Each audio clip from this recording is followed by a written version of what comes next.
Hi, I'm Ashley Adamson. Welcome to Tea Time. Normally I have my bangs, but I kind of just left it like this because though I like to hide my forehead, I just thought, why not give it a try?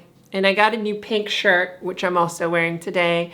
What do you think? Do you like pink? How do you feel about it? It's something that I'm expanding into as I'm growing into colors, which we also talked about style last week, but yeah, still experimenting, trying new things. So today we're going to talk about what I've learned in my new relationship, kind of. I don't want to say relationship because it's not like I call him my boyfriend, but we're a COVID couple. You know, those couples that basically become couples because of COVID. I've pretty much done that with him. We've been dating monogamously for about a month now. We see each other all the time. Wednesday sometimes, and then spend the whole weekend together. My bubble is really small. I basically see one friend in person, like we hang out inside, and then the rest of the friends I basically keep in touch with when we do like walks outside. So yeah, we're getting to know each other really fast. And this is the first time for me that I have been in a emotionally intimate relationship since my transition, which began about 2.5 years ago. So for me, it's going from being in a heterosexual relationship where I was the man and used to working with a woman, and now suddenly I'm on the other side, which is a weird experience when you realize what's going on and you're experiencing it.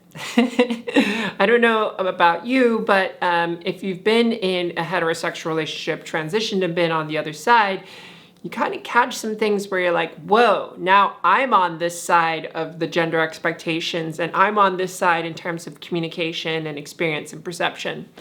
It's a really strange thing. And I wanted to talk about that today because there's a lot of learnings that I've learned about myself and maybe, might be useful for you to think about. So there's three things. The first thing is understanding yourself as you move through this. I've gone through a lot of change and a lot of deeper work for me as an individual, but I've basically been single for a little over 1.5 years, and I've gone through a huge amount of evolution.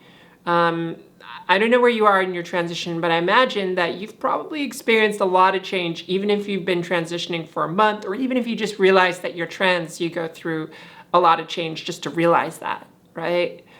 And so I've been through 1 year of change, and I've learned how to know myself as an individual and as someone who has gone out there in the world and interacted with friends and gone on dates. But when you are in a relationship, you really get to know yourself in a much deeper way because there's someone to reflect back to you.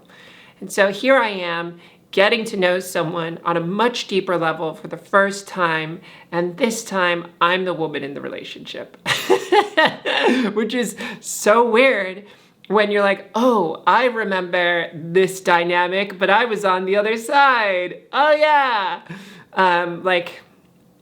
Maybe one of those examples will come up, but I really want to talk about this, which is not knowing yourself completely coming into this in this intimate way has really taught me a lot.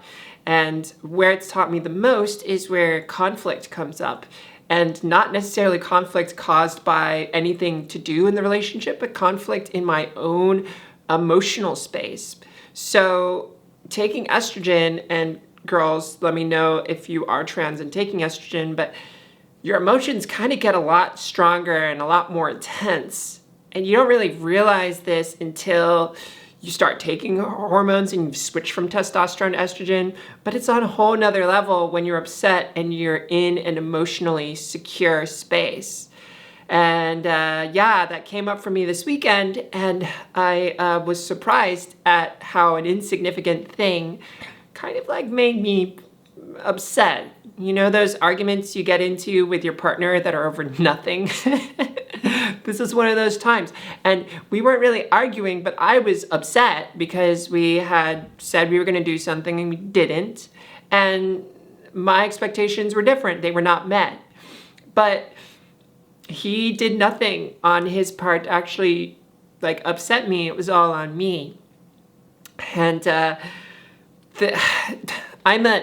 if you've seen this show before, I'm a very pragmatic person. I speak very clearly and I know exactly what I want.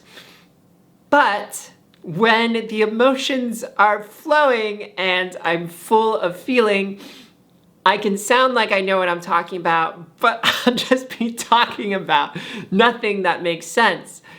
And so this small little thing comes this huge thing that I like start to talk about, like my trust and, what is like, I feel terrible and okay. So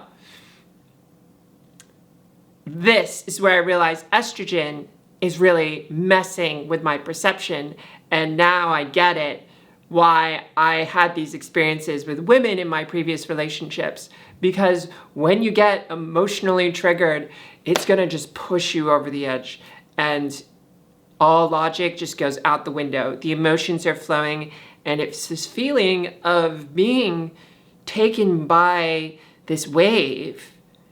You ever have those feelings of that, like anger or frustration or bewilderment, or just feeling like there's a wave, and the only way to get out of the wave that's not feeling good is to express it?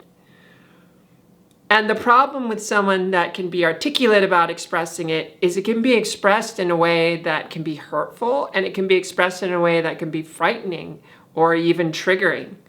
And so I expressed it in ways that I think were not maybe the best way that I could express it. And he, said some things that made a lot of sense because he was not emotionally swelling up. And I stood back after that and said, oh my God, like, am I fit for this to be dating right now? Is there something wrong with me? And then I realized I am now in this woman's side, and I now have this estrogen. It's making this complicated for me. So that's kind of like the lesson number 2, is understanding how communication with understanding yourself and not understanding yourself in this new domain, and then stepping into a realm with someone else where there's understanding communication with yourself as well as understanding communication with another person, and how these two parties interact when there's conflict is a new dynamic I've just not been a part of this past year and a half. The third thing that I completely forgot about, and maybe you know about this, is independence. When you get into a relationship, you kind of lose some of your independence. And I've forgotten about this because I've been independent for a year and a half. I've been living my own thing. I've lived in 3 different cities in the last year and a half. Just move wherever I want. San Francisco to Portland, Portland to Berlin, and now here I am. And when you're collaborating with someone who is more intimate with you, you have to understand your role in voicing your needs and how you do things.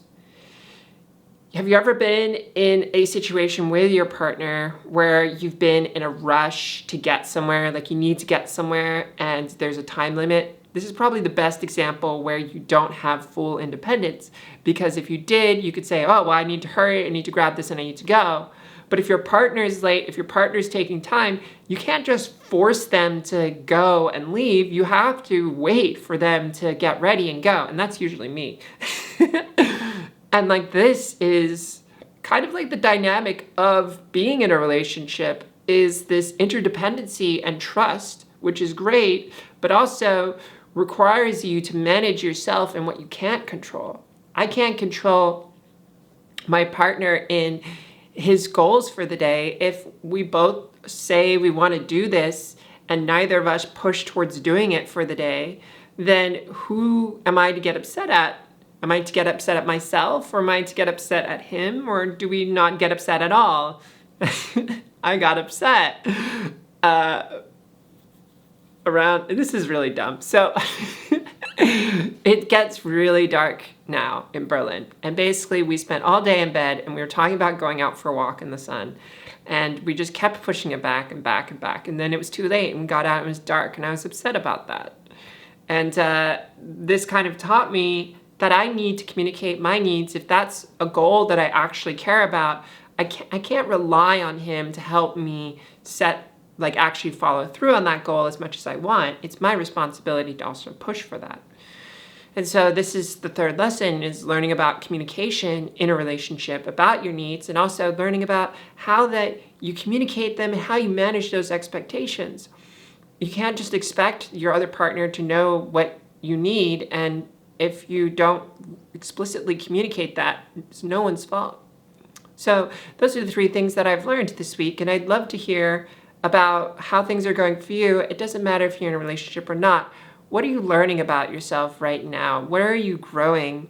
And has there been anything that you've learned from this video today that you can apply in your life tomorrow? I wish you a great Monday, and I'm sending you love. I'll see you tomorrow. Bye.